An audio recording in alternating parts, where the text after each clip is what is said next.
Hello everyone, मैं अनुराग शुक्ला। हम लोग पढ़ रहे थे क्वाड्रिलेटरल। मैक्सिमम चीज़ें क्वाड्रिलेटरल में मैंने बता दी हैं। कुछ क्वेश्चंस, कुछ चीज़ें जो मिसलेनियस में कवर अप करेंगे हम लोग, जो चीज़ें छूट गई हैं या जो चीज़ें अच्छी अभी बची हैं।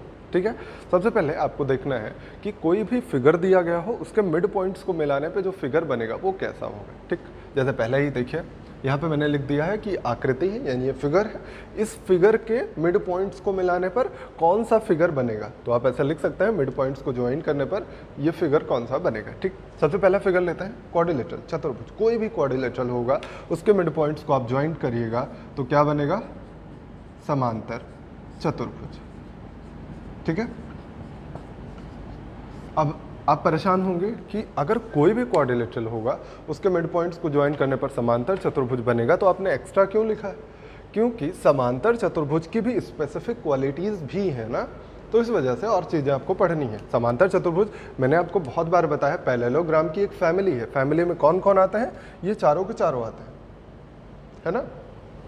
अब इनको स्पेसिफिक तरीके से भी हमें पढ़ना पड़ता है, तो इस वजह से समांतर चतुर्भुज जब भी बनाएंगे तो वो हमेशा मिड पॉइंट्स को ज्वाइन करने पर समांतर चतुर्भुज ही बनेगा। ठीक है, अब अगला पॉइंट कौन सा है? आयत। आयत को के अगर मिड पॉइंट्स को ज्वाइन करिएगा तो ये समचतुर्भुज बना देगा, समचतुर्भुज। ठीक है, समचतुर्भुज यानी रोम्बस। आयत यानी रेक्टेंगल। रेक्टेंगल के मिड पॉइंट्स को ज्वाइन करने पर रोम्बस बना, और रोम्बस के मिड पॉइंट्स को ज्वाइन करने पर रेक्टेंगल बनाएगा, यानी आयत बनाएगा। ठीक है, इसी तरह वर्ग के मिड पॉइंट्स को ज्वाइन करने पर वर्ग बनाएगा, स्क्वायर स्क्वायर ही फॉर्म कर सकता है। तो इस तरह से ये चीज़ें आपको याद करनी है। आपके पेपर में, ये प्री के पेपर में कई बार पूछा जा चुका है। एक लैंग्वेज के बेस पे कहा गया है कि बताइए समांतर चतुर्भुज के मिड पॉइंट्स को ज्वाइन करने पर कौन सी आकृति बनती है। ठीक है, तो वो समांतर चतुर्भुज बनेगा। ऐसे ही कई सारे क्वेश्चन पूछे गए हैं, तो ये सारे याद कर लीजिएगा। अब कन्फ्यूजन दूर हो गई होगी। चतुर्भुज से समांतर चतुर्भुज बनता है, लेकिन समांतर चतुर्भुज ये सारे हैं ना, ये स्पेसिफिक क्वालिटीज़ हैं, इसलिए अलग अलग से 2-3 चीज़ें पढ़नी पड़ी आपको। समझ गए हैं? आगे बढ़ते हैं, कुछ क्वेश्चंस देखते हैं। ठीक है, मेंस 2017 में पूछा गया एक बहुत ही प्यारा क्वेश्चन, बहुत ही ईजी सा भी है। आप एक बार देखिएगा, लिखा गया है कि गिवन फिगर में RSP और SRQ 60 डिग्री है, PQR 120 डिग्री है, तो आपको पैरामीटर निकालना है PQRS का। आपको रेडियस दी गई थी 9 सेंटीमीटर। ठीक है, आप देखिए कौन कौन सा एंगल दिया गया है। RSP यानी ये वाला एंगल कितना है, 60 डिग्री है। अगर ये वाला 60 डिग्री है तो आपको पता है अपोजिट ये वाला 60 डिग्री है, और SRQ ये है 120 डिग्री, नहीं ये भी 60 डिग्री है, और 120 है PQR, ये वाला एंगल 120 है।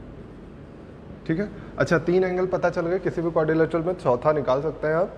ये 120 120 240 हो गया, तो फिर से 120 ही आएगा, है ना।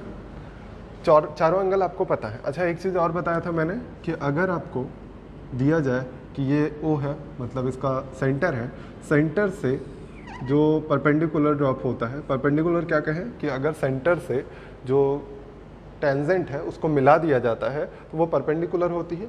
हर जगह पता है, मैंने बताया है आपको। अगर नहीं याद है तो याद कर लीजिए, आपको आगे बताया भी जाएगा जब आपको सर्कल इसके बाद पढ़ाएंगे तो। ठीक, तो देखिए हर जगह हमने केवल क्या बनाया, जहाँ पे ये टच होते हुए जा रहे हैं, यानी जहाँ पे ये टेंजेंट है वहाँ से मिला दिया, और ये सभी 90 डिग्री एंगल बनाएंगे। फिर देखिए अगर आप कहीं से भी, जैसे यहाँ सेंटर से इस शीर्ष बिंदु को मिला देंगे, तो क्या ये दोनों कॉन्ग्रुएंट ट्रायंगल्स बनेंगे या नहीं? बनेंगे ही। क्यों? क्योंकि आपको पता है RHS प्रॉपर्टी। कैसे? ये वाली त्रिज्या है तो सभी बराबर हैं आपस में, त्रिज्याएं हर जगह बराबर होती हैं, तो ये त्रिज्या है दोनों। उसके बाद ये कॉमन साइड है, और एक ये 90 डिग्री, ये 90 डिग्री, तो RHS प्रॉपर्टी से दोनों कॉन्ग्रुएंट ट्रायंगल है। अगर कॉन्ग्रुएंट है तो ये एंगल कितना होगा, 30 डिग्री, और ये भी एंगल कितना होगा, 30 डिग्री। याद है ये कॉन्ग्रुएंसी तो याद ही होगी। फिर आपको दिया गया है कि ये 9 सेंटीमीटर है। देखिए क्वेश्चन में दिया गया है आपको रेडियस 9 सेंटीमीटर है। अगर ये 9 सेंटीमीटर है, हमें पैरामीटर चाहिए, मतलब साइड्स चाहिए, तो हम इतना पार्ट निकाल सकते हैं ना, यहाँ से यहाँ तक का निकाल सकते हैं। मान लीजिए ये हम PQRS हो गया है, ABCD मान लेते हैं, ये सी हो गया, ये डी। तो आपको अगर ए आर निकालने को हम कहें तो आप निकाल सकते हैं बिना पेन चलाए। कैसे? आपको 30, 60, 90 वाला तो याद ही हो गया होगा कि 30 के सामने 1 होता है, ये 9 है, तो यहाँ 60 है, 60 के सामने कितना है? 9√3 होगा, ये हो गया 9√3। और आपको पता है ये दोनों कॉन्ग्रुएंट है, तो ये 9√3, तो ये भी 9√3। सेम एज इधर भी कर सकते हैं। अगर आप इसको ज्वाइन करेंगे तो एकदम वही प्रोसेस यहाँ भी करिएगा, तो 9√3 यहाँ भी आ जाएगा। समझ रहे हैं? अगर आपको 30, 60, 90 वाला ना याद हो, ये 60 होगा, ये श्योर है ना, 90, 30, तो ये 60। अगर नहीं याद है तो आप लगा सकते हैं tan थीटा, tan 30 = 9/x, तो x की वैल्यू फाइंड कर सकते हैं। ठीक है, यहाँ से ये चारों आ गया। अब इधर वाले पे आते हैं। इसको मैंने फिर से वही काम किया, इसको भी ज्वाइन कर दिया। इसको ज्वाइन करते ही फिर से आपको दो कॉन्ग्रुएंट ट्रायंगल दिखेंगे। कैसे? वही RHS प्रॉपर्टी से, ये दोनों कॉन्ग्रुएंट है, तो ये 120 एंगल था, तो 60, 60 हो जाएगा, हो जाएगा ना। अब आपको पता है 60 के सामने 9 है। आपको याद होगा, अगर 30, 60, 90 वाला मैंने बहुत बार बताया है, बहुत याद भी करवाया है। 30 के सामने 1, 60 के सामने √3 और 90 के सामने √2 होता है। तो आप क्या कहेंगे कि अगर 60 के सामने 9 है और हमारे हिसाब से 60 के सामने √3 होता है, तो √3 की वैल्यू क्या दी गई है? 9। और हमें निकालना कौन सा है? हमें तो ये वाली साइड चाहिए, यानी ये 30 है, 30 के सामने वाला चाहिए। 30 के सामने 1 होता है, तो 1 की वैल्यू कितनी आएगी? 9/√3, या √3 से ऊपर नीचे मल्टीप्लाई कर दीजिए तो कितना आएगा? 3√3, यही आएगा। तो यहाँ से आ जाएगा ये 3√3, और चूंकि ये दोनों ट्रायंगल कॉन्ग्रुएंट है तो ये भी हो गया 3√3, हो गया। सेम एज इधर भी आप कर सकते हैं, यहाँ भी 120 एंगल है, ये भी 3√3 आएगा और ये भी 3√3 आएगा। अब तो पैरामीटर निकालना आसान है। पैरामीटर क्या होता है? चारों भुजाओं का योगफल। चारों भुजाएं कितनी हैं? देखिए क्या क्या है, 9√3 कितनी बार आ रहा है? 4 टाइम्स, तो 4 टाइम्स 9√3 आ रहा है और 4 टाइम्स 3√3 आ रहा है। सबको ऐड कर दीजिएगा तो ये 36 हुआ, यानी 9 3 12, 12 चौक 48, ये आएगा आपका पैरामीटर। अच्छा क्वेश्चन था, ये भी आया हुआ है CGL के पेपर में। एक बेहतरीन सा क्वेश्चन आपके सामने है। लिखा गया है कि पैरेललोग्राम ABCD में ये PQRS जो है ये सभी मिड पॉइंट्स है। ठीक है, ये सभी अगर मिड पॉइंट्स है तो आपसे कहा गया कि शेडेड रीजन निकालिए। अगर आपको ये दिया गया है कि 200 सेंटीमीटर स्क्वायर है इस पूरे का एरिया, ठीक, शेडेड रीजन का एरिया निकालना। शेडेड रीजन हम आपको अलग से भी पढ़ाएंगे, ये चूँकि पैरेललोग्राम में आता है और बहुत ज़्यादा पूछा जाता है, मतलब बहुत ज़्यादा प्रैक्टिस पेपर्स में आप कर चुके हैं, बहुत ज़्यादा आप पूछ चुके हैं, इस वजह से इसको करवा रहे हैं। देखिए, सबसे पहले आपको सिमिलरिटी बहुत अच्छे से आनी चाहिए। अगर आप देख पा रहे हो कि ये मिड पॉइंट्स है, ये मिड पॉइंट है पूरी साइड का, और ये दोनों पैरेलल लाइन है। श्योर है, क्योंकि ये मिड पॉइंट है, ये मिड पॉइंट है, दोनों को ज्वाइन करिएगा, पैरेलल लाइन ही जाएगी। अगर ये दोनों पैरेलल लाइन है, ये मिड पॉइंट है, तो ये भी मिड पॉइंट होगा, और ये मिड पॉइंट है अगर दोनों, तो थेल्स थ्योरम में आपने पढ़ा है कि इनका रेशियो क्या होता है? 1:3 पढ़ा है आपने थेल्स थ्योरम में। अगर ये दोनों मिड पॉइंट है तो इनका रेशियो 1:3 हो गया। ऐसे ही अगर इधर देखिएगा तो 1:3, ऐसे ही 1:3। अगर आप पूरा चेक कर डालिए तो 1:3 ही तो बनेगा यहाँ पे। देखिए हर जगह वही बन रहा है, A, P और यहाँ तक ये वाला ट्रायंगल। इस वाले ट्रायंगल में ये 1:3, क्योंकि ये मिड पॉइंट, ये मिड पॉइंट, तो 1:3। फिर इस तरह ये वाला ट्रायंगल अगर देखिएगा, इसमें भी 1:3, ऐसे ही 1:3 हर जगह बन जाएगा। समझ गए? लेकिन अब आपको ये वाला चाहिए, और ये वाले के लिए हमें पूरा पता होना चाहिए। अब आप कहेंगे पूरा तो हमें 200 सेंटीमीटर स्क्वायर पता है, लेकिन हमने उसके हिसाब से ये थोड़ी लिया है, ये तो हम अपने हिसाब से यूनिट में मान रहे हैं। तो अगर हमने अपने हिसाब से यूनिट में यहाँ पे लिया है तो पूरे का भी वैल्यू हमें यूनिट में निकालनी पड़ेगी। ठीक है, देखिए अगर आपको याद हो तो अगर एक वो होता है पैरेललोग्राम और उसमें मिड पॉइंट को ऐसे ज्वाइन कर दिया हमने, ये देखिए मिड पॉइंट ही तो है। अगर इसका एरिया 1 है और इसको ज्वाइन कर दें तो ये भी 1 ही होगा। क्यों होगा? क्योंकि मिड पॉइंट है, इसको ज्वाइन किया है तो ट्रायंगल को 2 पार्ट, इक्वल पार्ट में डिवाइड करेगा और दोनों का एरिया बराबर हो, है ना। अगर ये दोनों 1 + 1 2 है तो ये भी 2 होगा, क्योंकि ये डायगोनल है, डायगोनल 2 इक्वल पार्ट में डिवाइड कर रहा है इसको, है ना, ये भी पढ़ा हुआ है आपने। तो ये अगर 2 है तो ये भी 2 हो गया, यानी टोटल हो गया 4। तो देखिए 1 का कितना टाइम्स है? टोटल 4 टाइम्स है ना। मतलब अगर इसका जो एरिया होगा DAP, इस ट्रायंगल का जो एरिया होगा इसका 4 टाइम्स होगा पूरा एरिया। ये बात समझ गए ना? यहाँ से अगर ये 1 है, ये 1 है, ये 2 है, पूरा एरिया कितना हुआ 4, तो ये वाले ट्रायंगल का कितना गुना है 4 टाइम्स है ना, तो इसीलिए ये हो जाएगा टोटल 4 टाइम्स। 4 टाइम्स होगा मतलब कितना हो जाएगा, देखिए 3 to 5, 5 into 4 20 हो जाएगा। 20 यूनिट की वैल्यू आपको दी गई है 200 सेंटीमीटर स्क्वायर। क्वेश्चन में यही दिया गया है कि ये जो पूरा एरिया है, ये पूरा एरिया 200 सेंटीमीटर स्क्वायर है। 20 यूनिट की वैल्यू 200 सेंटीमीटर स्क्वायर, तो 1 यूनिट की वैल्यू 10 सेंटीमीटर स्क्वायर। इसी तरह से अगर आप निकालना चाहें, अब आप निकाल सकते हैं जो भी पूछा गया है।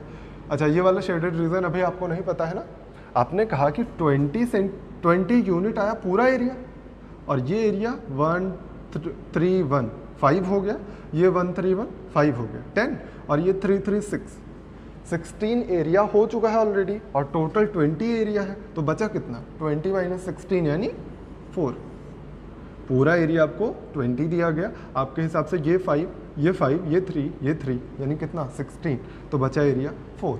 अब आपको निकालना है शेडेड रीजन, तो 1 + 1 + 1 + 1 + 4 यानी 8 हो गया। 8 की वैल्यू कितनी आ जाएगी 80 सेंटीमीटर स्क्वायर।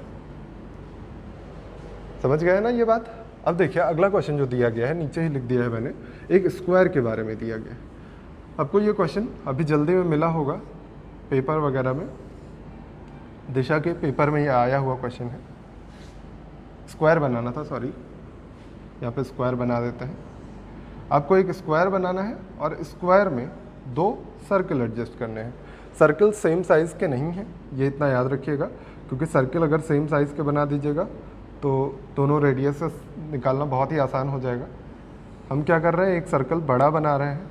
क्वेश्चन में जैसा दिया गया था कि एक सर्कल बड़ा है और एक सर्कल थोड़ा सा छोटा है, तो देखिए दोनों सर्कल मैंने बना दिए। अब कहा गया है कि इसकी साइड, अगर स्क्वायर की साइड 4 है, यानी ये सभी साइड्स 4 हैं, ये भी 4 और चौथी वाली भी 4। अगर सभी साइड्स इसके 4 हैं तो आपसे पूछा गया था कि बता दीजिए इनके रेडियसेस का सम क्या होगा। रेडियसेस का सम निकालना बहुत ही आसान था, और कुछ पूछा होता तो शायद टफ होता है। देखिए अगर इनको हम ज्वाइन कर दें, ये ज्वाइन कर दिया मैंने, तो ये हमेशा ही इसके, ये इन्होंने बना के दिया था शायद, हाँ ये ऐसे ही बना के दिया था, ये पूरा फिगर बना के ऐसे ही दिया गया था। अब कहा गया था इनके रेडियसेस का सम बताइए। रेडियसेस का सम निकालने के लिए हम क्या करते हैं, रेडियस मान लेते हैं। इसके रेडियस R1 मान लें, इसके रेडियस अगर R1 है तो हम यहाँ से ज्वाइन कर देते हैं। फ़ायदा क्या होगा हमारा, हमने आपको बताया कि जहाँ पे ये टच करता है, यानी जहाँ टेंजेंट होता है वहाँ परपेंडिकुलर होता है, तो ये परपेंडिकुलर हो जाएगा। अगर इनकी रेडियस R1 मान लेते हैं और ऐसे ही सेम यहाँ पे भी बना लेते हैं, ये दोनों परपेंडिकुलर हो जाएंगे। इनकी रेडियस R2 मान लेते हैं, तो आपको क्या दिख रहा है, ये 90 डिग्री, ये 90 डिग्री, ये ऑलरेडी 90 डिग्री पता है ना, ये तो आपको पता ही है कि पूरा स्क्वायर है। ये 90, ये 90, ये 90, तो चौथा एंगल भी 90 होगा, श्योर है। 360 में से माइनस भी कर सकते हैं। उसके बाद आपको पता है एडजेसेंट साइड बराबर है, यानी ये क्या हो सकता है, जब चारों एंगल 90 होंगे तो 2 ही पॉसिबिलिटी, रेक्टेंगल और स्क्वायर। अगर एडजेसेंट साइड भी बराबर हो गई तो इसका मतलब श्योरली ये स्क्वायर है। अगर ये स्क्वायर है तो इतनी दूरी क्या हो जाएगी, ये दूरी क्या हो जाएगी R2√2। आपको पता है स्क्वायर का डायगोनल क्या होता है, A√2, तो आपने कहा कि ये हो जाएगा R2√2 हो जाएगा। अच्छा, ये इतना पार्ट क्या है, ये भी तो रेडियस है, तो हम R2 लिख देते हैं। ये इतना पार्ट हमें पता चल गया। अब ये इतना पार्ट क्या है, R1 है, और ये पार्ट क्या है R1√2, क्योंकि ये भी फिर क्या बनेगा, ये 90 ऑलरेडी दिया है, चारों एंगल 90 डिग्री हो गए। अगर चारों एंगल 90 तो या तो रेक्टेंगल या तो स्क्वायर, चूंकि एडजेसेंट साइड बराबर, इस वजह से ये क्या है स्क्वायर। स्क्वायर के डायगोनल कितने होते हैं R1√2। बात समझ गए हैं, यानी इतना पार्ट आया R2√2, इतना पार्ट आया R2, फिर ये R1, फिर ये R1√2, यानी ये पूरा अगर हम सबको ऐड कर दें तो ये क्या है, पूरे वर्ग का, यानी इस पूरे स्क्वायर का डायगोनल ही तो है। और डायगोनल होता क्या है A√2, और साइड क्या दी गई है आपको 4, तो ये पूरा किसके बराबर होगा 4√2। समझ गए? अब इनको ऐड कर लीजिए, ये हो जाएगा R1 + R2, और ये R1 प्लस R2 रूट 2 हम कॉमन कर देते हैं, ये हो जाएगा 4 रूट 2 के बराबर। देखिए इसमें और इसमें रूट 2 कॉमन करके लिख दिया है और सबको साथ में। अब R1 प्लस R2 पूरे में कॉमन दिख रहा है, तो क्या बच जाएगा यहाँ पे रूट 2 प्लस 1 और इधर बचेगा 4 रूट 2।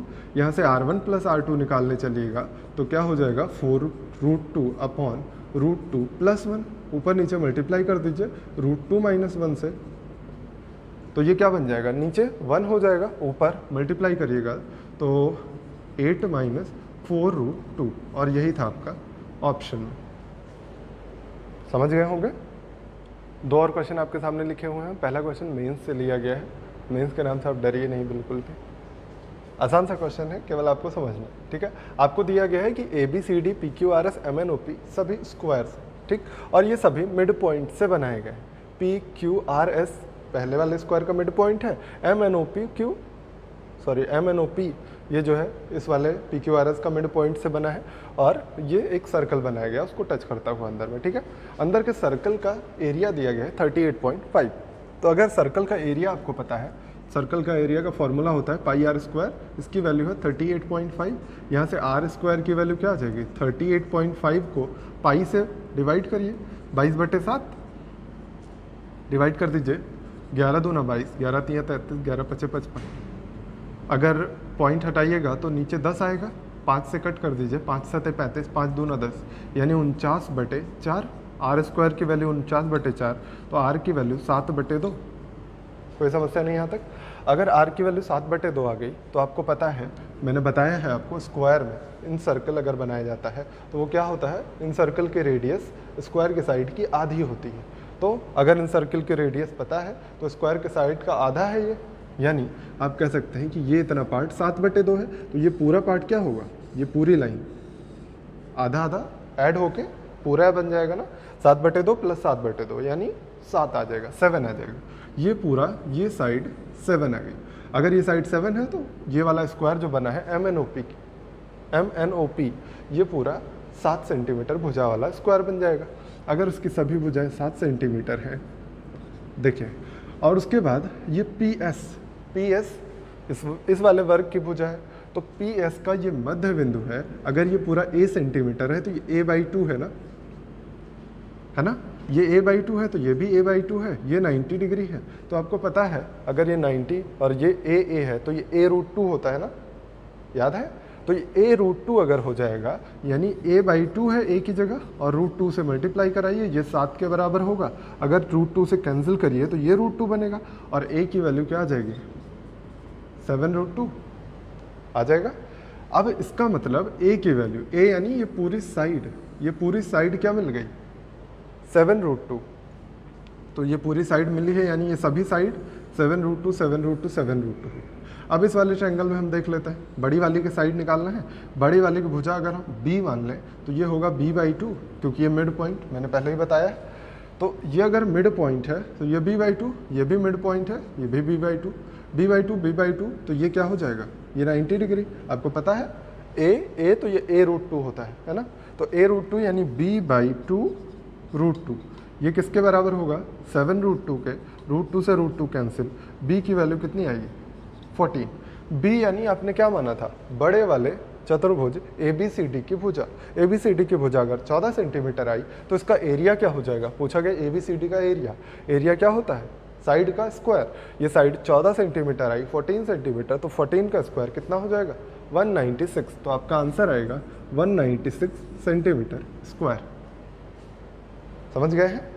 एक क्वेश्चन इसी पे बेस्ड नीचे लिखा हुआ है, ये जो मैंने क्वेश्चन बताया ये सेम क्वेश्चन मेंस 2017 में पूछा गया था, और इसके बाद वाला क्वेश्चन आपके मॉक टेस्ट में पूछा गया है दिशा के, ठीक। तो कई बच्चे में कंफ्यूज थे तो उसको मैंने सोचा बता देते हैं। आपको दिया गया है, लिख लीजिएगा, स्क्वायर है एक, स्क्वायर के मिड पॉइंट्स को ज्वाइन करके एक दूसरा स्क्वायर बनाया गया है। ये स्क्वायर बनाया गया है और इस स्क्वायर के अंदर में एक सर्कल बनाया गया है, ठीक। ये सर्कल बना और इस सर्कल के अंदर में मैक्सिमम साइज का एक इक्विलेटरल ट्रायंगल बनाया गया।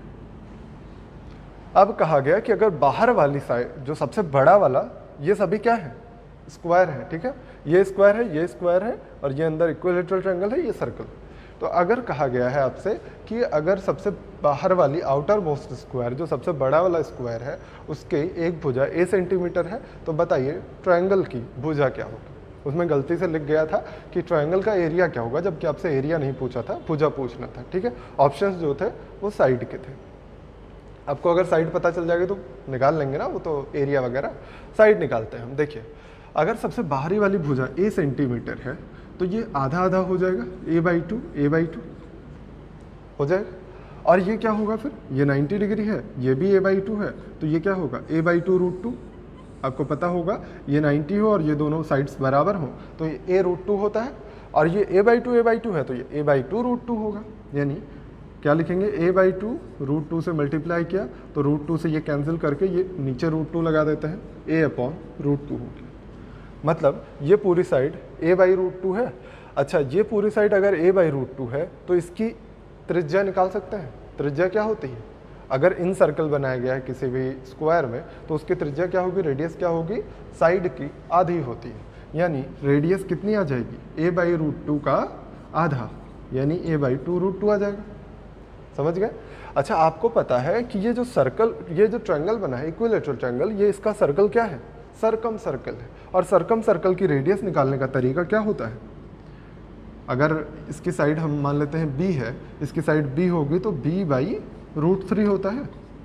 सर्कम सर्कल की रेडियस निकालने का तरीका b/√3 होता है। और रेडियस तो हमको ऑलरेडी पता है, तो रेडियस की वैल्यू यहाँ पे रख दीजिए, तो क्या हो जाएगा a/2√2 यहाँ पे रखिएगा जब, तो ये b की वैल्यू क्या आ जाएगी, √3 यहाँ पे मल्टीप्लाई होगा तो √3a/2√2। और यही था आपका आंसर उसमें, क्योंकि आपसे पूछा गया इक्विलेटरल ट्रायंगल की साइड जो कि हमने b मानी है और b की वैल्यू आंसर। समझ गए हैं। देखिए एक बेहतरीन सवाल जो आपको बताना है, ये मेरे पास एक स्टूडेंट के थ्रू आया है, तो बहुत अच्छा क्वेश्चन है, इसलिए मैंने सोचा इसको पिक करते हैं। सबसे पहले इन चीज़ों को अगर आप देख रहे हो तो इसमें सबसे पहली चीज़ लिखा है कि ये ट्रायंगल में मैक्सिमम साइज़ का स्क्वायर है। तो आपको अभी तक ये नहीं पता है कि मैक्सिमम साइज़ का स्क्वायर कैसे निकालते हैं, तो पहले हम उसी चीज़ को समझा देते हैं आपको, ठीक है। ये एक इक्विलेटरल ट्रायंगल है। इक्विलेटरल ट्रायंगल के अंदर ये मैक्सिमम साइज़ का स्क्वायर रखा गया है, तो इसकी साइड और इक्विलेटरल की साइड में रेशियो यानी कोई एक रिलेशन निकालना है। मान लीजिए अगर इक्विलेटरल ट्रायंगल की साइड x होगी और इसकी साइड a होगी, ठीक, तो आपको निकालना है कि इनमें जो रिलेशन होगा वो क्या होगा। पहली बात तो आपको पता होना चाहिए कि ये इक्विलेटरल ट्रायंगल है अगर, तो इसके सभी एंगल 60 डिग्री होते हैं, और ये अगर स्क्वायर है तो इसके ये एंगल्स सारे 90 डिग्री होता है, ये पता है। अब आपको क्या पता कि ये पूरी साइड भी a हो जाएगी क्योंकि ये स्क्वायर है। ये अगर a साइड हो गई, ये 60 है तो ये 30 भी होगा। 60-30 वाला फिर से रूल आपको याद होना चाहिए। कैसे करेंगे कि आप कहेंगे ये 30 के सामने 1 होना चाहिए, 60 के सामने √3 होना चाहिए। तो √3 की वैल्यू a है तो 1 की वैल्यू a/√3, यानी यही तरह पार्ट हो गया a/√3। 30, 60, 90 रट लीजिए, उसमें बार बार मुझे बताना ना पड़े, ठीक। इसी तरह सेम इधर भी आ जाइएगा, यहाँ भी 30 है, ये साइड भी a होगी क्योंकि ये स्क्वायर है, और ये फिर से a/√3 होगा क्योंकि 60 के सामने √3 होता है, तो √3 की वैल्यू a, 1 की वैल्यू फिर हो जाएगी a/√3, ठीक। और ये साइड क्या दी गई है a, क्योंकि ये भी स्क्वायर की साइड है। तो अगर इन तीनों को ऐड कर दीजिए, आप देखिए इन तीनों को हम ऐड कर देते हैं a/√3, a और a/√3, तो ये क्या बना रहे हैं, ये पूरे इक्विलेटरल ट्रायंगल की एक साइड बना रहे हैं। और इक्विलेटरल ट्रायंगल की तीनों साइड बराबर होती हैं, इसलिए x के बराबर हो गया ये। अब इनमें रिलेशन निकालना है, तो ये दोनों 2a बना देगा और ये आएगा 2 + √3/√3a = x। अब इसमें आप रिलेशन जैसे भी याद कर पाइए वैसे याद कर लीजिए। इक्विलेटरल ट्रायंगल की साइड अगर निकालनी है और स्क्वायर की साइड दी गई है तो यही आपको यूज़ करना है, ठीक है। अब इसी में आ जाइए, यही चीज़ यूज़ करनी है यहाँ पे। तो इसको देखिए, एक आपको सर्कल दिया गया है, उसके अंदर एक इक्विलेटरल ट्रायंगल रखा गया है। अगर सर्कल के अंदर इक्विलेटरल ट्रायंगल रखा गया है तो आप निकाल सकते हैं सर्कल और इक्विलेटरल ट्रायंगल में क्या रिलेशन होगा, है ना। तो सर्कल, ये इक्विलेटरल ट्रायंगल का क्या है, सर्कम सर्कल है। सर्कम सर्कल की रेडियस क्या होती है, r = क्या होता है, a/√3 यही होता है। और आपको क्या पता है कि इस ट्रायंगल की साइड क्या हो जाएगी, यहीं से हम निकाल लेते हैं। अगर हम ये जो स्क्वायर वो बना है, स्क्वायर बना है, इसकी साइड ए मान लेते हैं, ये पूरी साइड ए मान लेते हैं, तो ये क्या हो जाएगा, ये अगर ए साइड है तो पूरे जो इक्विलेटरल ट्रायंगल बना है इसकी साइड क्या आएगी, ए इंटू इतना, है ना। अब हम इक्विलेटरल के साइड यहाँ पे रखते हैं, इक्विलेटरल ट्रायंगल की साइड ही तो यहाँ पे रखी जाती है। अगर आपको याद हो कि अगर एक इक्विलेटरल बनाया गया है ट्रायंगल और उसके सर्कमस्क्राइब कर रहा है, यानी सर्कम रेडियस निकालनी है, तो a/√3 फार्मूला होता है। ए की जगह हमें क्या रखना पड़ेगा, ये पूरी वैल्यू, यानी 2 + √3/√3 × a, ये रखना पड़ेगा, क्योंकि आपने x माना है, इसकी साइड हमने x माना है, तो हमें लिखना पड़ेगा x/√3, और x की वैल्यू इतनी है, तो यहाँ से r की वैल्यू क्या आएगी, 2 + √3/3a, है ना। ऐसे ही आपको इन सर्कल चाहिए, क्योंकि आपको स्मॉलर और लार्जर सर्कल के एरिया का रेशियो चाहिए, तो आप स्मॉलर सर्कल पे चलिए। इसके लिए आपको क्या करना पड़ेगा, देखिए ये सर्कल की रेडियस क्या हो जाएगी, पूरे साइड का आधा, यानी a/2, तो आप तुरंत निकाल दीजिए इनके एरिया का रेशियो। स्मॉलर सर्कल का एरिया πr², यानी a/2 का स्क्वायर अपॉन बड़े वाले सर्कल का एरिया, यानी π2 + √3/3 × a, इसका स्क्वायर। अगर स्क्वायर करिएगा तो आपको मिलेगा, ये a² से a² कैंसिल हो जाएगा, ये बनेगा 1/4, यहाँ पे बनेगा 1/4, और ये क्या बनेगा, 2 + √3 का स्क्वायर आपको पता होगा, 4 + 3 यानी 7 + 4√3 यहाँ बचेगा, और यहाँ बचेगा 3 का स्क्वायर 9, ये हो जाएगा। अब 9 ऊपर जाएगा, 4 नीचे आएगा, यानी कितना हो जाएगा ये, अगर इसी को थोड़ा सा और सॉल्व करिएगा तो 9/4, 7 + 4√3। अब 7 + 4√3 को हम, चूँकि ऑप्शन में ऐसा नहीं दिया गया है, तो हम क्या करते हैं, कॉन्जुगेट से मल्टीप्लाई करते हैं। किससे मल्टीप्लाई करेंगे, 7 - 4√3 से, तो ये क्या बनेगा, 7² - 4√3 का स्क्वायर 1 होता है, ये 1 हो जाएगा, और ये क्या बना देगा, 9 से मल्टीप्लाई कर दीजिए तो आंसर आपका आ जाएगा। आंसर क्या आ रहा है देख लीजिए, इसको हटा देते हैं, यहीं पे हम आपका आंसर लिख देते हैं। इसको मल्टीप्लाई करके लिखिए, 63 - 36√3 अपॉन कितना आया, 4, ये आया था आपका आंसर। अब यही क्वेश्चन थोड़ा सा अगर आपको और कॉम्प्लिकेट करना चाहे और थोड़ा सा मेहनत करवाना चाहे, तो आपको ये दे दिया है, जैसे कि एक कैट में आया हुआ क्वेश्चन है, यही सेम फिगर दिया गया था, आपको पूछा गया था कि इस ट्रायंगल और इस स्क्वायर के एरिया का रेशियो बता दीजिए। तो इनके एरिया का रेशियो निकालना बहुत ही आसान है। अभी मैंने बताया था कि इनके साइड में क्या रेशियो होता है, यानी अनुपात क्या होता है, तो अगर आप रेशियो निकाल लीजिए तब भी आएगा, या फिर वही वैल्यू उठा के इनके एरियाज में रख दीजिए, √3/4 स्क्वायर लगाइए और इसका a² एरिया लगा के सॉल्व करके निकाल सकते हैं। वो कैट में पूछा गया है, जबकि ईजी क्वेश्चन है, SSC में भी पूछा जाता है। समझ गए हैं। 2 क्वेश्चन आपके सामने फिर से लिखे गए हैं। पहले क्वेश्चन पहला वाला करते हैं। सबसे पहले आपको सामने लिखा गया है कि एक चतुर्भुज, यानी स्क्वायर लिख लीजिए, स्क्वायर है ये, एक स्क्वायर यानी कि वर्ग ABCD में P और Q 2 ऐसे बिंदु हैं जिससे BO = BP और AO = AQ। फिर आगे लिखिए कि डायगोनल्स O बिंदु पर काटते हैं, मतलब विकर्ण O पर प्रतिच्छेद करते हैं। तो बताइए tan एंगल POQ क्या होगा। सबसे पहले हम फॉर्म करते हैं BO = BP, है ना। कोई पॉइंट मान लेते हैं कि यहाँ पे P होगा और BO = BP फॉर्म कर दिया हमने। अगर BO = BP हमने फॉर्म किया तो इसके सामने ये वाला एंगल और इसके सामने ये वाला एंगल बराबर होने चाहिए। और आपको पता है कि अगर हम स्क्वायर के डायगोनल्स खींचते हैं तो वो कितना एंगल बनाते हैं, यहाँ पे 45 डिग्री पे। एंगल बाइसेक्टर भी होता है ना, मैंने बताया हुआ है आपको पहले भी। तो ये 45 हो जाएगा, ये 45, तो ये दोनों एंगल कितने हो जाएंगे ये बता दीजिए बस। ये दोनों एंगल अगर हम x मान लें तो ये x + x कितना हो जाएगा, x + x + 45, ये 180 होना चाहिए। तो यहाँ से x की वैल्यू कितनी आ जाएगी, 180 में से 45 माइनस करिए, 135/2 x की वैल्यू आ गई। और सेम एज यही काम करना है आपको, एक कोई पॉइंट Q फॉर्म करना है। Q फॉर्म किया तो AQ और AO बराबर है। AO और AQ देखिए लिखा गया है बराबर। अगर ये दोनों बराबर है तो फिर से वही काम करना है। यहाँ पे y हम मान लेते हैं एंगल, ये y है तो ये भी y होगा और ये 45 होगा क्योंकि ये भी डायगोनल है। और आप लिखेंगे y प्लस 45 इक्वल टू 180 और यहाँ से y की वैल्यू भी सेम आएगी 135/2। आ गया इतना।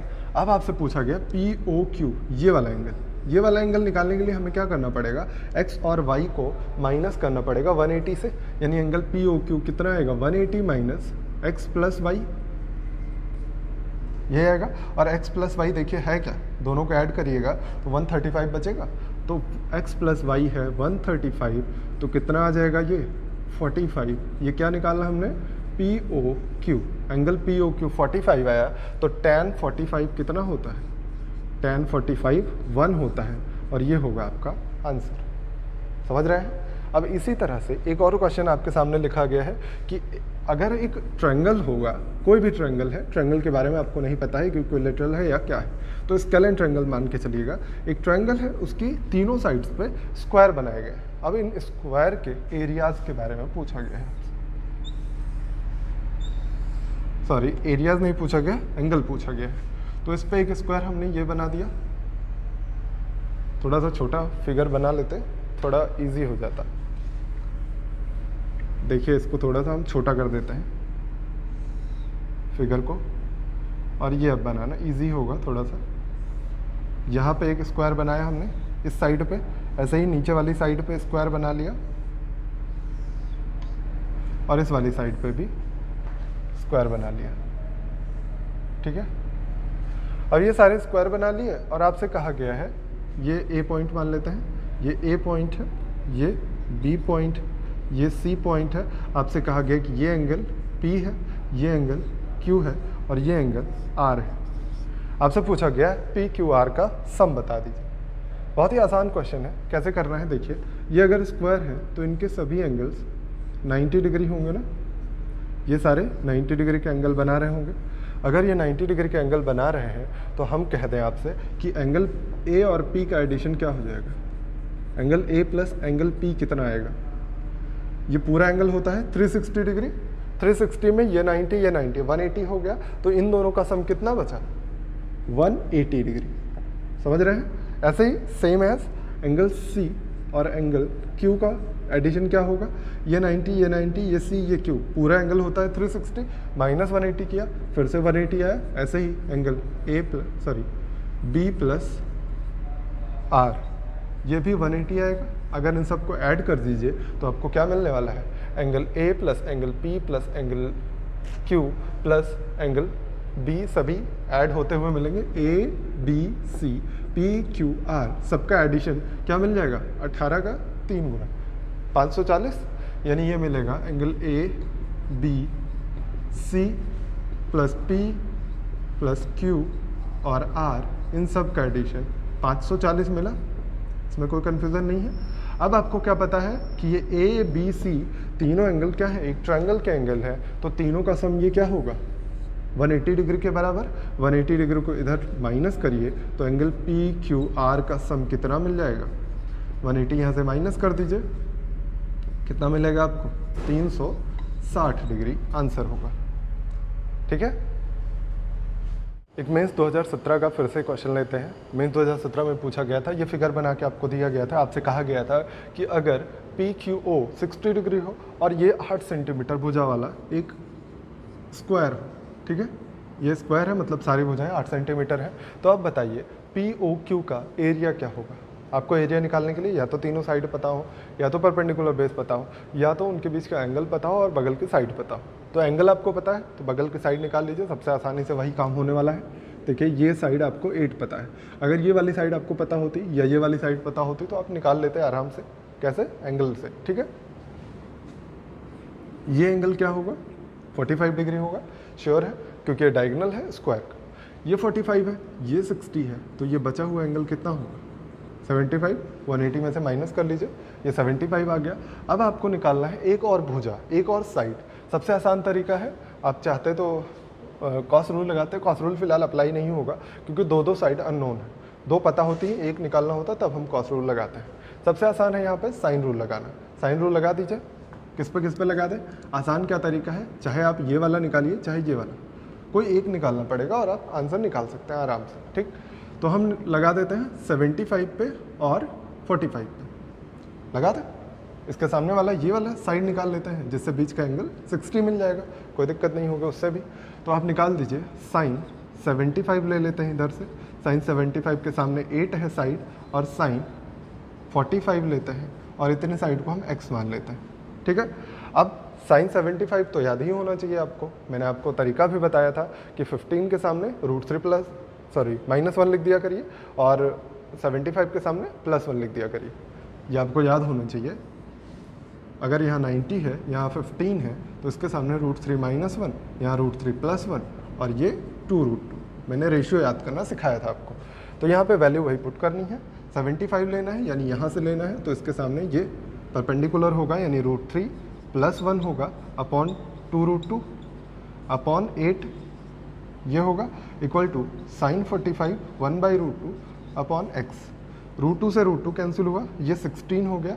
x की वैल्यू अगर आप निकालने चलिए तो 16 अपॉन √3 +1 होगा। अब √3 +1 है तो √3 -1 से ऊपर नीचे मल्टीप्लाई कर लीजिए कॉन्जुगेट से। √3 -1 से मल्टीप्लाई करने पर आपको क्या मिलेगा, ये हो जाएगा 2 से ये 8 टाइम डिवाइड होगा, 8 √3 -1 ये मिल जाएगी साइड। ये मिली x की वैल्यू, x यानी ये वाली साइड हमें निकालनी थी। ठीक है, अब दो साइड पता है, बीच का एंगल पता है, एरिया क्या होता है, हाफ साइड का मल्टीप्लिकेशन यानी 8 √3 -1 और दूसरी साइड इंटू साइन 60। साइन 60 क्या होता है, √3/2 हाफ AB साइन थीटा, यही तो होता है। अब 2 दूना 4 दूना 8 यानी 16 बचेगा यहाँ, √3 से अंदर में मल्टीप्लाई करिएगा तो ये आंसर आएगा। या फिर अगर ऐसे नहीं दिया गया है आंसर तो थोड़ा सा फॉर्मेट चेंज करके ऐसे भी दिया जा सकता है, जो भी आ रहा हो आप चेक कर लीजिए। ठीक, वैसे तो जहाँ से मैंने क्वेश्चन उठाया है उसमें यही दिया गया था, मतलब मेंस के पेपर में यही ऑप्शन दिए गए थे।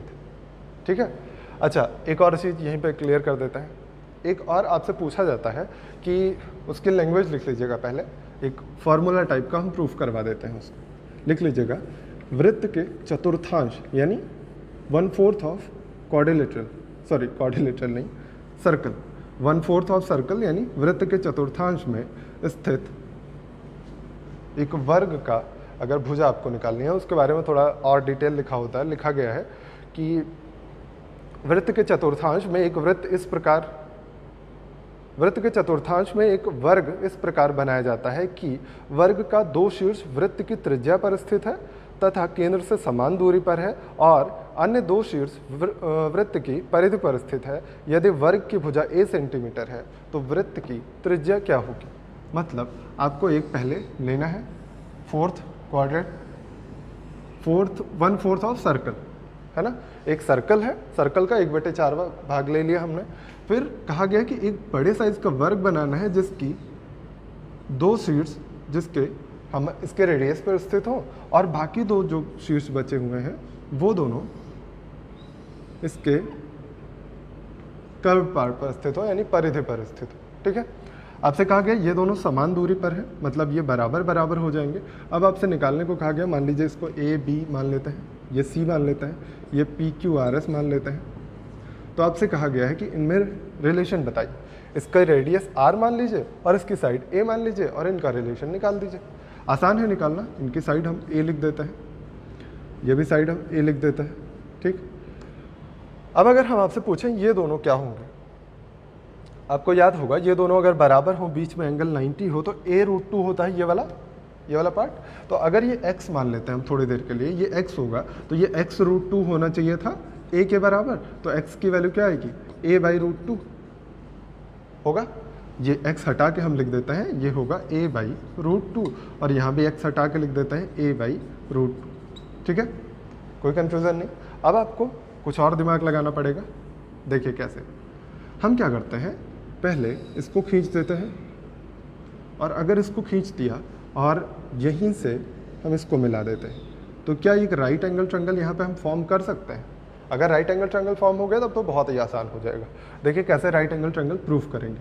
ये क्या है, ये पूरी लाइन विकर्ण है किसका, स्क्वायर का। स्क्वायर का विकर्ण क्या करता है, स्क्वायर का डायगोनल 45 डिग्री एंगल बनाता है। अच्छा यहाँ पे देखिए ये दोनों साइड बराबर है, ये 90 डिग्री है, तो इनके सामने के एंगल भी बराबर होंगे। कितने कितने? 45 पता है आपको। ये 45 प्लस 45 कितना हो गया? 90 डिग्री। ये पूरा 90 डिग्री बन गया। ये साइड आपको ऑलरेडी पता है, ये साइड निकालना बहुत ही आसान है क्योंकि ये क्या है? पूरे स्क्वायर का डायगोनल है। स्क्वायर का डायगोनल होता क्या है? a√2। और ये पूरी साइड क्या है? a से r तक की दूरी, ये क्या है? रेडियस है। क्योंकि आपको पता है ये है सेंटर, सेंटर से सरकमफेरेंस पर कोई पॉइंट मिलाने पर क्या बनाता है? रेडियस बनाता है। तो ये रेडियस हो गया। अब आप फॉर्मूला लगा दीजिए, रेडियस का स्क्वायर जो होगा यहाँ पे लिखता है रेडियस का स्क्वायर, इसके स्क्वायर यानी a/√2 के स्क्वायर और a√2 के स्क्वायर के सम के बराबर होगा। यहाँ से आप रेडियस और a में रिलेशन निकाल सकते हैं। रेडियस कितनी हो जाएगी? ये a²/2 होगा और ये 2a² होगा, यानी 5a होगा। यानी r² की वैल्यू 5/2a², ये बनेगा। या यहाँ से आप डायरेक्ट लिख सकते हैं r = √5/√2a। ये होता है फॉर्मूला। अब इसमें आपको a की वैल्यू दी जाएगी, r की वैल्यू पूछेंगे, r की वैल्यू देके a की वैल्यू पूछेंगे, जैसा भी पूछें आप निकाल सकते हैं। ये भी मेंस में पूछा गया क्वेश्चन है, इसलिए इसको याद कर लीजिए।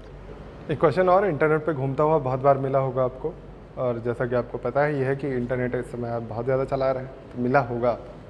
ये आसान सा है, बट थोड़ा सा आपको एक बार अगर आप सामने से आपके गुजर चुका है तो आपको आ जाएगा। देखिए दिया गया होता है, ऐसा ही फिगर दिया गया होता है, कुछ और नहीं लिखा होता। वैसे तो आपको एक्सप्लेन कर दे रहे हैं हम कि ये पूरा बड़ा सा जो बनाया गया ये है रेक्टेंगल। रेक्टेंगल के अंदर 3 सर्कल्स बनाए गए हैं। आपसे पूछा जाता है AB की लंबाई बता दीजिए, ये पूरी लेंथ बतानी है। ये पूरा रेक्टेंगल बनाया है, ठीक है। अब आपको ये लेंथ निकालने के लिए यहाँ से तो कुछ आप कर नहीं सकते हैं, तो सबसे आसान तरीका था कि आप इसी के बराबर यहाँ पे एक लाइन खींच देते कि इससे पास होती हुई एक हम लाइन खींच रहे हैं उन्हीं के बराबर AB की, ठीक है। ये लाइन हमने AB के बराबर खींचा। AB के बराबर करने के लिए इसको हम ऐसे करके दिखा दे रहे हैं। देखिए इसको AB के हम बराबर ले रहे हैं, ठीक। ये AB के बराबर अगर हम लाइन खींच देते हैं तो इसकी लंबाई निकालना आसान है। क्यों आसान है ये समझिएगा। अगर हम इन दोनों के सेंटर्स को ज्वाइन कर दें, ठीक है, इन दोनों के सेंटर्स को अगर आप ज्वाइन कर दीजिए तो ये 3 था, इसकी डायमीटर था, ये इसका सब डायमीटर दिया गया है।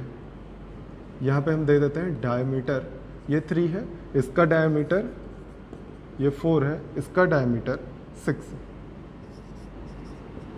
ठीक है। अब सही, ये इतना दिया गया था, डायमीटर दिया था, मैंने रेडियस लिख दिया था गलती में। वो जो क्वेश्चन था सेम वही हम करवाना चाह रहे हैं, इसलिए चेंज कर दे रहे हैं। अदरवाइज आप कुछ भी करेंगे तो वैल्यू आएगी, जो भी आएगी वो आपका आंसर होगा। केवल आपको प्रोसेस सही करना है, ठीक। देखिए ये अगर पूरा 3 है तो ये रेडियस कितनी होगी? 3/2। ये भी रेडियस होगी 3/2, समझ रहे हैं। इसी तरह ये अगर इसकी रेडियस इसका डायमीटर 4 है तो इसकी रेडियस कितनी होगी? 2। ये इतना पार्ट 2 ही होगा। इतनी बात समझ रहे हैं। फिर आपको कुछ और चीज़ें देखनी है। ये अगर ये पूरा हमने मिला दिया तो अगर हम इनके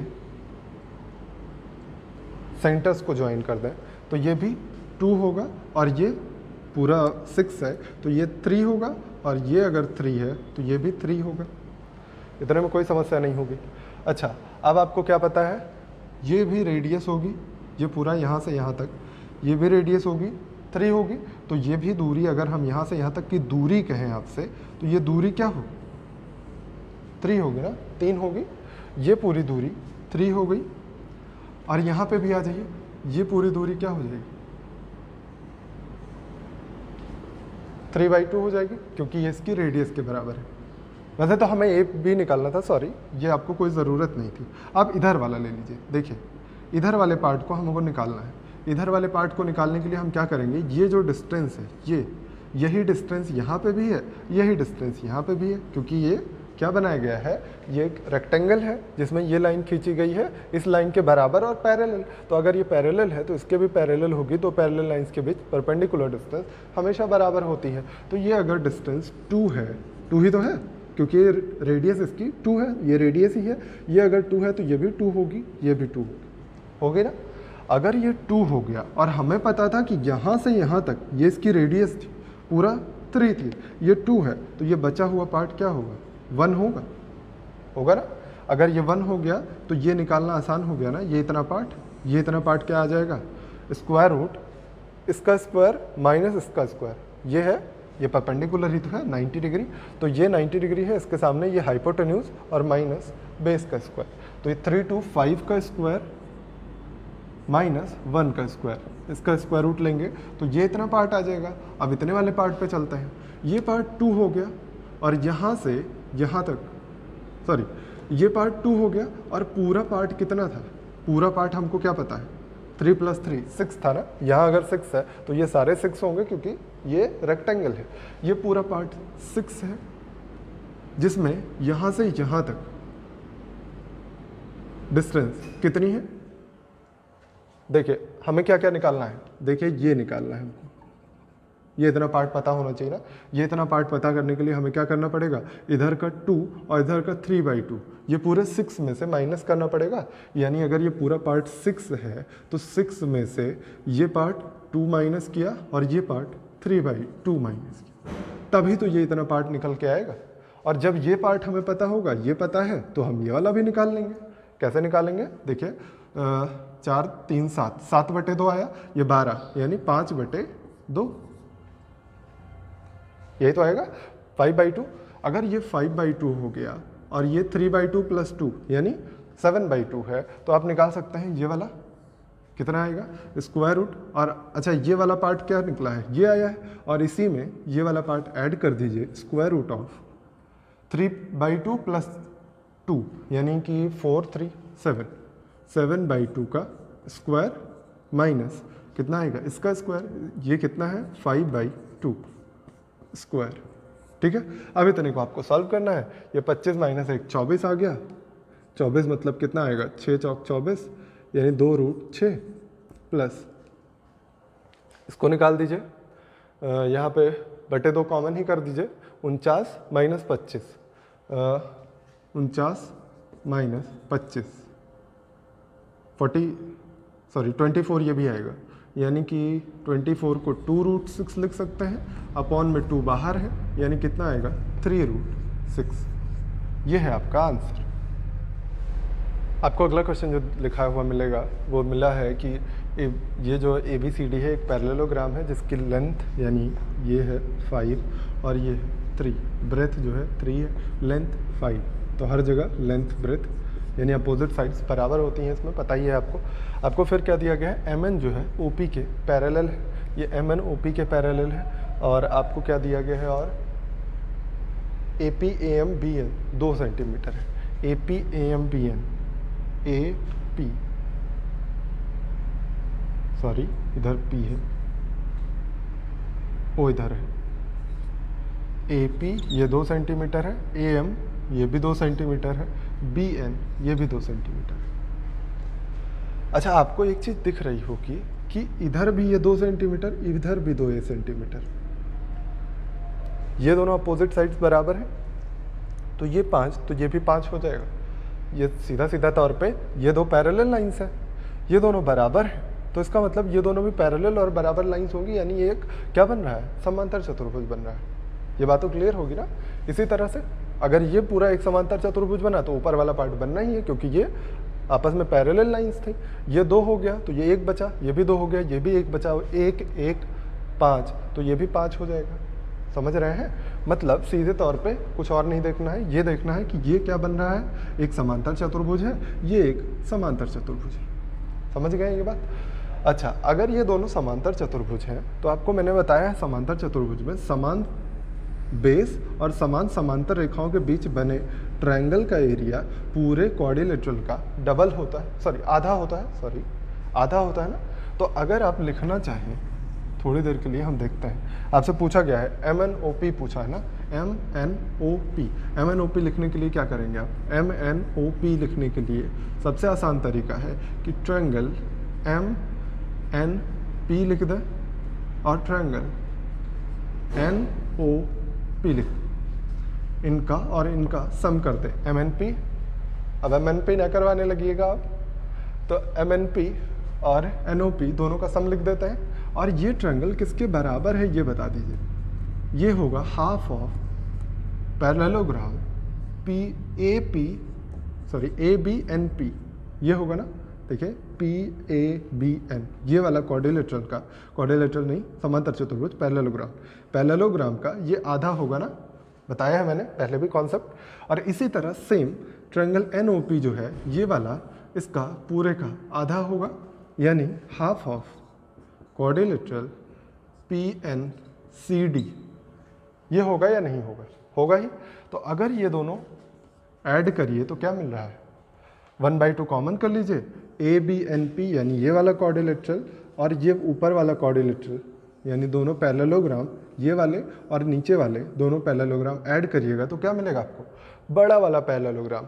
और बड़े वाले पैरेललोग्राम का एरिया आपको पता है कि 12 सेंटीमीटर स्क्वायर है। तो आप क्या कह सकते हैं, हाफ कॉमन लिया आपने और बड़ा वाला ABCD, ये पैरेललोग्राम मिल गया और इसका एरिया आपको 12 पता था, 12 का हाफ हो जाएगा 6 सेंटीमीटर स्क्वायर, आपका आंसर। एक और लास्ट क्वेश्चन देख लेते हैं। एक लास्ट क्वेश्चन आज की क्लास का और बहुत ही इंटरेस्टिंग क्वेश्चन, देखिएगा।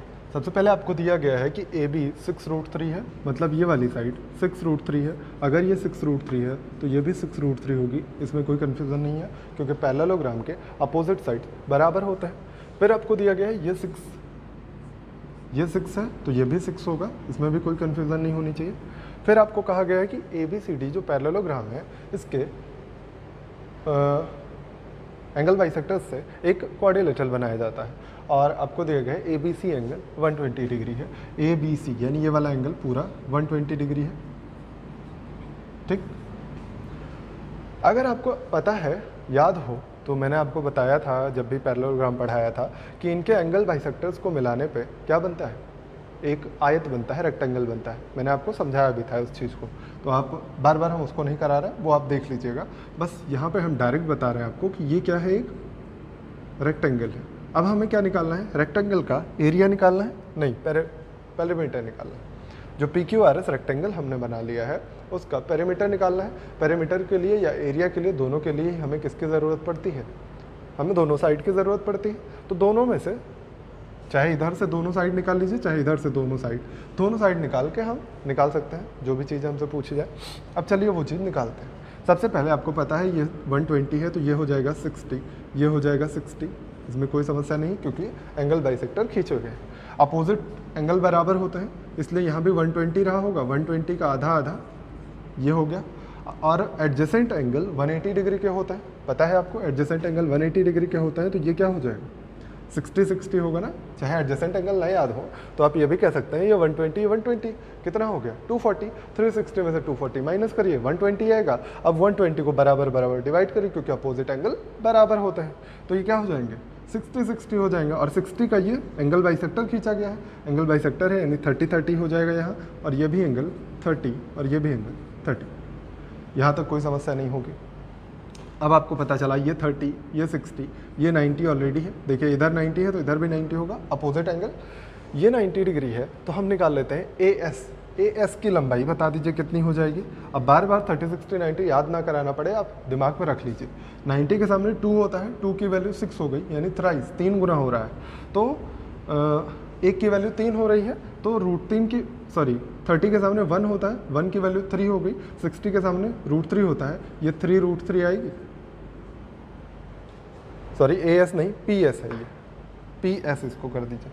देखिए हम पहले कौन सा ट्रायंगल ले रहे हैं, APD ट्रायंगल में अगर आप देखिएगा ये 30, ये 60, ये 90 के सामने 2 होता है, 2 की वैल्यू 6 हो गई तो 1 की वैल्यू 3 हो जाएगी, यानी 30 के सामने 3, यहाँ ये इतनी दूरी हो जाएगी 3, और ये 60 के सामने 3√3 हो जाएगा। ठीक, इसी तरह आगे बढ़िए। हम अगर पूरे में से निकाल के इतना माइनस करेंगे तभी तो हमें इतनी वैल्यू पता चलेगी, ये बात तो समझ रहे हैं ना। ऐसे ही इस वाले में अगर आप देखिएगा कि पूरा ये वाला निकाल दीजिए BR, हम इसको निकाल चुके हैं 3√3, और BR निकालने चलते हैं। BR निकालने के लिए हमें ये वाला ट्रायंगल लेना पड़ेगा। इस वाले ट्रायंगल में भी आप वही काम करिए।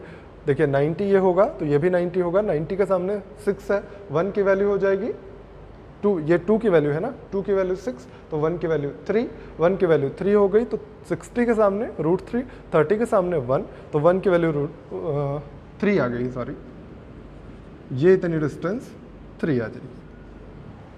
कैसे कर रहे हैं ये समझ में आ रहा होगा। ये 90 डिग्री है, 90 के सामने 2 होता है आपका रेशियो जो होता है 30 60 90 का, बहुत ज़्यादा यूज़फुल है, मैंने बताया हुआ है। 30 के सामने 1 रेशियो, 60 के सामने √3 और 90 के सामने 2, ये रेशियो होते हैं ना।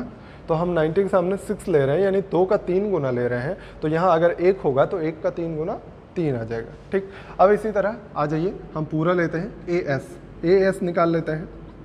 AS निकालने का फ़ायदा क्या होगा, AS में से PS घटा देंगे तो ये सॉरी AP घटा देंगे तो क्या निकालना है, AP है। तो अगर हम ये पूरे AS में से AP माइनस करेंगे तो PS आएगा। ठीक है, हमें PS ही चाहिए क्योंकि इसकी भुजा यही है। फिर इसके बाद ये वाला साइड निकाल लेंगे हम, और 2 साइड निकालने के बाद हमारा काम हो जाएगा। तो देखिए AS निकाल लेते हैं। अब AS निकालने के लिए हमें कौन सा ट्रायंगल लेना पड़ेगा, ABS ट्रायंगल में ये 30 है, ये 60 है, ये 90 है। अब आप क्या करेंगे, ये 6 √3 है 90 के सामने, यानी 2 की वैल्यू 6 √3, तो 1 की वैल्यू 3 √3, 1 की वैल्यू अगर 3 √3 है तो ये पूरी वैल्यू क्या हो जाएगी, 60 के सामने √3 गुना होती है 3 गुना, तो 3 √3 का √3 टाइम्स यानी 9 आ जाएगा। ऐसे ही सेम अगला वाला देखिए, ये B से S तक की डिस्टेंस, BS डिस्टेंस कितनी आ जाएगी, BS डिस्टेंस अगर आपको निकालनी है तो 30 के सामने वाला लेना पड़ेगा, यानी 3 √3 आ जाएगी। ये आप 30 60 90 वाला एकदम दिमाग में सेट कर लीजिए, क्योंकि उसी से हो रहा है और उसी से सबसे आसानी से आता है।